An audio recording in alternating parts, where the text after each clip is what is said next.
de ce point presse, auquel je vous remercie d'assister, car il m'est apparu utile, à la suite de différentes sollicitations des services de presse, de préciser le cadre dans lequel les services de l'État ont agi, le cadre, mais aussi le calendrier. Je tiens tout d'abord à préciser que les forces de l'ordre, hier, ont agi sous ma seule responsabilité, sous mon autorité. J'ai tenu, évidemment, dans le cadre d'une procédure très sensible, évidemment, à scrupuleusement respecter les règles de l'État de droit que je vais tout simplement vous rappeler afin de bien mettre en œuvre. La mesure d'expulsion décidée par Gérald Darmanin, ministre de l'Intérieur, qui a été hier, en milieu d'après-midi, confirmée par le Conseil d'État, qui est la Cour souveraine de l'ordre administratif, après avoir été suspendue début août par le tribunal administratif de Paris.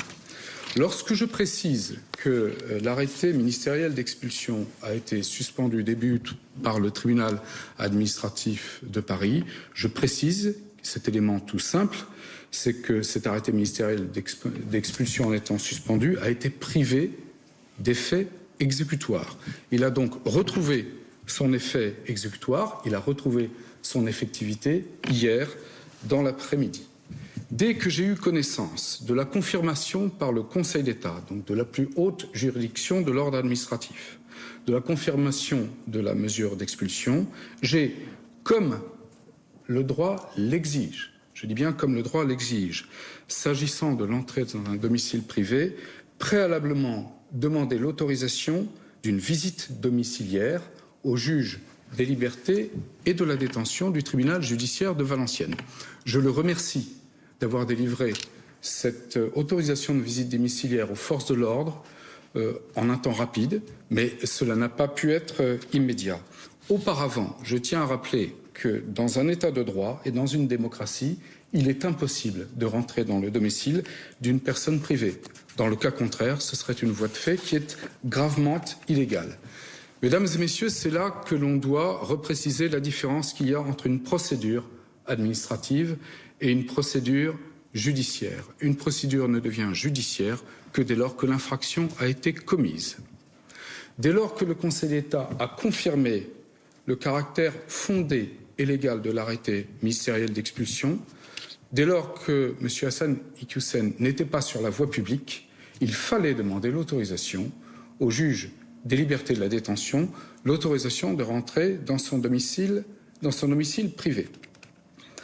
Bien évidemment, le domicile de M. Iquioussen faisait l'objet d'une surveillance, mais les forces de l'ordre n'étaient pas investies, précisément parce que nous étions dans le cadre d'une procédure administrative, n'étaient pas investies de la plénitude de leur pouvoir d'investigation et de suivi, lesquels ne pouvaient être obtenus que dans un cadre judiciaire. Là aussi, il s'agit de l'état de droit. La visite domiciliaire a été autorisée par le JLD du tribunal judiciaire de Valenciennes au bout de quelques heures. Immédiatement, les forces de l'ordre sont rentrées dans le domicile de M. Iquioussen. La visite domiciliaire s'est révélée infructueuse. Dès lors que la visite domiciliaire s'est révélée infructueuse, j'ai constaté que M. Iquioussen s'était soustrait à la mesure d'expulsion qui lui avait été préalablement notifiée. Il avait eu connaissance, ou son conseil avait eu connaissance de la décision du Conseil d'État en même temps que l'autorité ministérielle. Dès lors que la visite domiciliaire s'est révélée infructueuse, j'ai constaté que M. Hassan Iquioussen s'était soustrait à la mesure d'expulsion et donc devenu un délinquant. J'ai immédiatement saisi le parquet du tribunal de Valenciennes, du tribunal judiciaire de Valenciennes, aux fins d'une mise en mouvement de l'action publique. Le scénario qui est aujourd'hui privilégié, mais il appartient évidemment aux magistrats de l'ordre judiciaire qui dirige cette enquête de le déterminer. Le scénario qui est évidemment privilégié est une fuite en Belgique de M. Iquioussen. Mesdames et messieurs, j'ai pris l'initiative de ce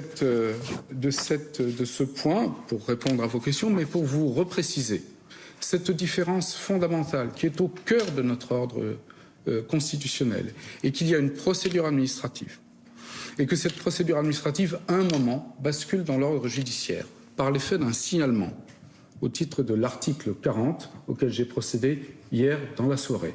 Je me suis entretenu avec le procureur de la République près du tribunal judiciaire de Valenciennes qui est désormais l'ordre judiciaire étant responsable de la procédure, mais je voulais vous préciser dans quel cadre nous avions agi et la différence fondamentale qu'il y a entre l'ordre administratif et l'ordre judiciaire, a fortiori quand une mesure d'expulsion a été suspendue par un juge administratif début août. Voilà, mesdames et messieurs, les points préalables que je voulais vous indiquer. Dans une démocratie, dans un état de droit, on ne peut sans fondement juridique rentrer dans un domicile privé, sauf si on est investi de pouvoir judiciaire, ce qui n'était pas le cas des forces de l'ordre hier après-midi. Voilà, mesdames et messieurs, les quelques points préalables que je voulais voir avec vous. Je suis disposé à répondre à vos questions. Madame. Les éléments qui vous aident. Excusez-moi, Béatrice Joannis de l'AFP. Je vous en prie, madame. Il semble que le Maroc ait suspendu le laissez-passer d'expulsion de M. Iqoussen. Je n'ai pas connaissance pour les autorités françaises. Je pense que le ministre de l'Intérieur aura l'occasion d'intervenir sur ce point sur lequel je ne répondrai pas. Zagacheli, TF1 LCI, lors de la visite domiciliaire hier, est-ce que vous avez pu saisir des choses et si oui, lesquelles? La visite domiciliaire hier a été faite par les services de la police aux frontières et les services de la sécurité publique. Elle s'est déroulée sereinement. Elle a pris un certain temps car le domicile de M. Iqoussen est assez vaste, à différentes configurations. Elle a été faite très sereinement et les forces de l'ordre, comme je l'ai précisé, ont scrupuleusement respecté les horaires limites de la visite domiciliaire. Mais encore une fois, ce point est très important. Ce n'est que lorsque la visite domiciliaire s'est révélée infructueuse, c'est-à-dire qu'ils ont constaté que M. Iqoussen s'était soustrait à la mesure d'expulsion et est donc devenu un délinquant, ce n'est que lorsqu'ils m'en ont rendu compte à 21h que j'ai saisi, aux fins d'une mise en mouvement de l'action publique, le parquet du tribunal judiciaire de Valenciennes. Quels sont les éléments qui vous permettent de dire qu'il est en Belgique? Ce sont des éléments qui est un scénario parmi d'autres. Quel est ce scénario, justement? Écoutez, le scénario est très simple. Il y a deux scénarios. Ou bien M. Iqoussen, qui est sous le coup d'un arrêté exécutoire d'expulsion et d'une saisine de l'autorité judiciaire, que j'ai effectuée hier, il y a deux scénarios. Ou bien il est dans un pays étranger, auquel cas la coopération judiciaire internationale se fera, ou bien s'il est sur le territoire français, si c'est le cas, et s'il est interpellé, il sera immédiatement placé en rétention administrative. M. Samson d'RTL, dans ce cas-là, si jamais il se trouve vraiment en Belgique, quel est le pouvoir des autorités belges à le faire expulser en France et a fortiori après dans un autre pays?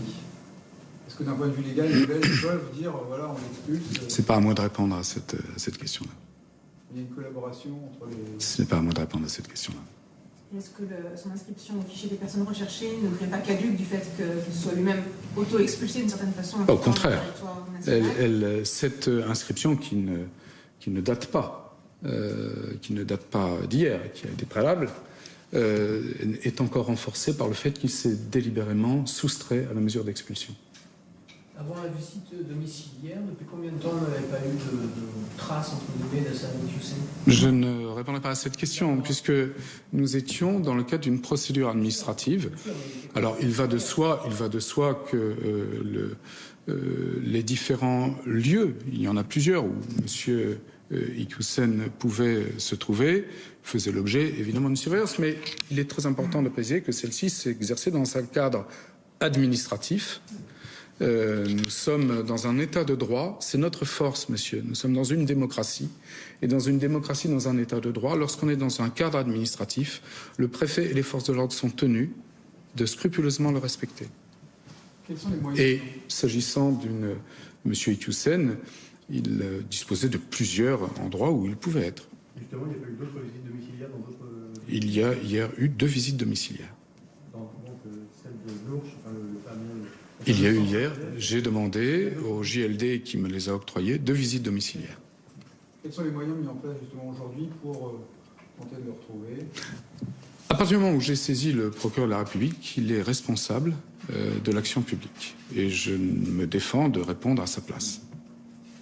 La deuxième visite domiciliaire s'est déroulée à Lourdes ou ailleurs? Je peux répondre à votre question, elle s'est déroulée à Lourdes.